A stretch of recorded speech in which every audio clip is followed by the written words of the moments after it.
আপনি কত করে কিনেছেন? আমি 45 টাকা করে কিনেছি। 45 টাকা করে আলু কিনেছেন। আপনি কি বিক্রি করবেন না নিজে খাবেন? হ্যাঁ, আমি বিক্রি করবো বাজারে। কোন এলাকায় আপনি বিক্রি আমার করবেন? হচ্ছে নরসিংদী বনবর্তী। মনোহরদী।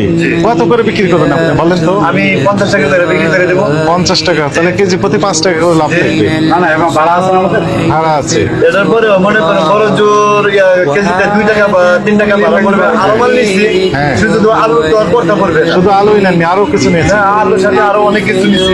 আপনি ট্রাক ভর্তি করে নিয়ে যাবেন। জি, আমি পিক আপ ভর্তি করে নিয়ে যাবো।